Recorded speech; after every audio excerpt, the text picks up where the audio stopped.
بسم اللہ الرحمن الرحیم۔ السلام علیکم۔ حضرت عقیل رضی اللہ تعالیٰ عنہ فرماتے ہیں، نبی کریم صلی اللہ علیہ وآلہ وسلم کے ساتھ ایک سفر میں مجھے آپ کے ہمراہ سفر کا شرف حاصل ہوا۔ اس سفر کے درمیان میں آپ کے 3 معجزے دیکھے۔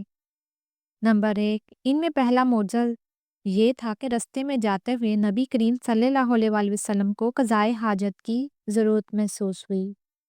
اس وقت ہم جس جگہ سے گزر رہے تھے وہاں کوئی ایسی جگہ نہ تھی جہاں پردے میں ہو کر آپ صلی اللہ علیہ وآلہ وسلم قضائے حاجت فرماتے۔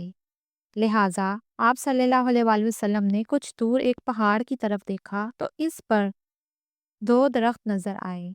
آپ صلی اللہ علیہ وآلہ وسلم نے مجھے حکم فرمایا، جا کر ان درختوں سے کہو کہ تم دونوں کو نبی کریم صلی اللہ علیہ وآلہ وسلم بلا رہے ہیں۔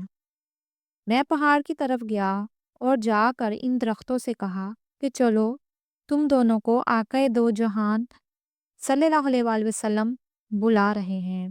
ان دونوں نے پہاڑ میں سے اپنی جڑیں سمیٹی اور نبی کریم صلی اللہ علیہ وآلہ وسلم کی طرف چل پڑے، اور وہاں جا کر انہوں نے آپ صلی اللہ علیہ وآلہ وسلم کو چاروں طرف سے چھپا لیا۔ آپ صلی اللہ علیہ وآلہ وسلم نے قضائے حاجت فرمائی اور پھر مجھ سے ارشاد فرمایا، ان سے کہو کہ واپس اپنی جگہ پر چلے جائیں۔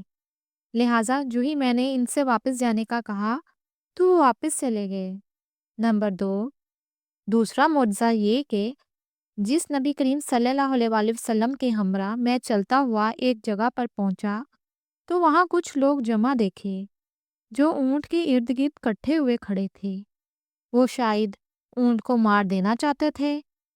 اونٹ نے جب نبی کریم صلی اللہ علیہ وآلہ وسلم کو دیکھا تو فوراً آپ کی بارگاہ میں عرض کرنے لگا، یا رسول اللہ صلی اللہ علیہ وآلہ وسلم، مجھے ان لوگوں سے بچائیے۔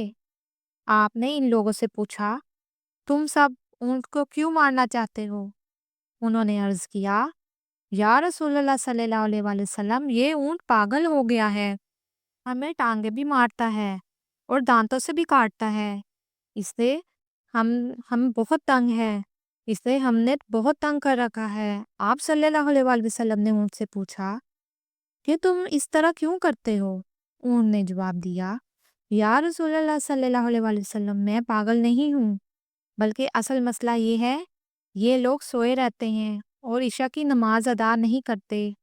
مجھے ڈر ہے کہ ان پر کہیں اللہ تعالیٰ کا عذاب نازل نہ ہو جائے اور میں بھی ان کے ساتھ ہی نہ مارا جاؤں، لہٰذا میں انہیں نیند سے بیدار کرتا ہوں تو یہ سمجھتے ہیں کہ میں انہیں کاٹ کھاؤں گا۔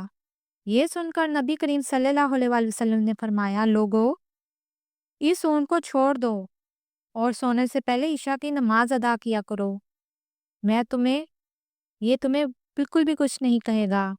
نمبر 3، تیسرا معجزہ یہ کہ سفر کے دوران آپ صلی اللہ علیہ وآلہ وسلم کی بارگاہ میں عرض کیا، یا رسول اللہ صلی اللہ علیہ وآلہ وسلم، مجھے بڑی سخت پیاس محسوس ہو رہی ہے۔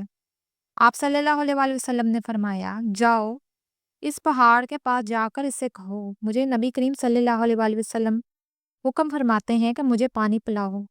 میں پہاڑ کے پاس گیا، جو کچھ حضور صلی اللہ علیہ وآلہ وسلم نے فرمایا میں نے اسے جا کر کہہ دیا۔ پہاڑ نے میری بات سن کر مجھ سے کہا، رسول پاک صلی اللہ علیہ وآلہ وسلم، رحمت صلی اللہ علیہ وآلہ وسلم کی بارگاہ میں میرا سلام عرض کرنا اور کہنا، جب سے اللہ تعالیٰ نے یہ آیت کریمہ نازل فرمائی ہے کہ اس جہنم کا ایندھن لوگ اور پتھر ہوں گے، اس دن سے رو رو کر میں نے اپنا پانی ختم کر لیا ہے، اب مجھ میں ایک قطرہ بھی پانی نہیں بچا، اس وجہ سے میری پشت پر کوئی جڑی بوٹی بھی نہیں اگ سکی۔ اسی طرح فاروق اعظم رضی اللہ تعالیٰ عنہ اپنے دور خلافت میں ایک دن احباب کے ساتھ بیٹھے تھے کہ سامنے سے ایک صحابی گزرے۔ کسی نے پوچھا، امیر المومنین، یہ جو شخص گزر رہے ہیں کیا آپ اس کو جانتے ہیں؟ فاروق اعظم نے پوچھا، کون ہے یہ؟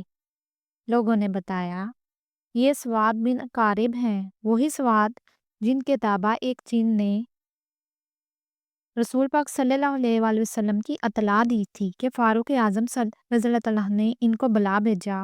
وہ آئے تو آپ نے ابتدائی گفتگو کے بعد ان سے پوچھا کہ تمہارے تابع جین نے رسول پاک صلی اللہ علیہ وآلہ وسلم کے بارے میں اطلاع دی تھی اور انہوں نے کس طرح یہ اطلاع پہنچائی تھی۔ انہوں نے بتایا، ایک دن میں نیم بیداری کے عالم میں تھا کہ میرا جن آیا اور مجھے ہلا ہلا کر کہنے لگا، سواد بن قارب اٹھیے اور میری بات غور سے سنیے اور سمجھیے۔ لوئی بن غالب سے ایک رسول مبعوث ہو گئے ہیں جو اللہ تعالیٰ اور ان کی عبادت کی طرف دعوت دیتے ہیں۔ ان کی دعوت پر لبیک کہتے ہوئے ہر سمت سے جنات کے قافلے مکہ کی طرف رواں ہیں اور بنی ہاشم کی اس منتخب روزگار ہستی کی خدمت میں حاضری کے لیے آپ بھی چل پڑے۔ میں نے ان کی باتوں پر کان نہ دھرا اور کہا، چھوڑو مجھے سونے دو، بڑی زور سے نیند آ رہی ہے۔ اسی وقت وہ چلا گیا، لیکن دوسری رات پھر آ گیا اور پچھلی رات کی طرح نصیحت کرنے لگا۔ میں نے پھر بھی توجہ نہ دی تو تیسری رات پھر آیا اور رسول ہاشم کی خدمت میں حاضری کی تلقین کی۔ آخر اس کی بات ماننا پڑی اور میں اپنی اونٹنی پر سوار ہو کر رسول پاک صلی اللہ علیہ وآلہ وسلم کی بارگاہ میں حاصل ہوا۔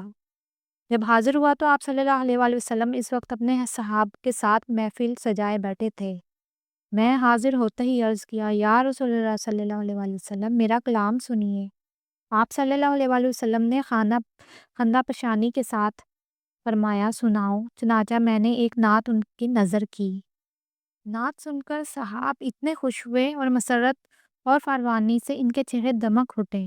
نعت ختم ہونے پر رسول پاک صلی اللہ علیہ وآلہ وسلم نے ارشاد فرمایا، سواد بن قارب نے یہ واقعہ ختم کیا تو فاروق اعظم بےتاب اٹھے اور سواد کو گلے لگا لیا اور فرمایا، کتنا اشتیاق تھا مجھے تمہاری زبان سے یہ واقعہ سننے کا۔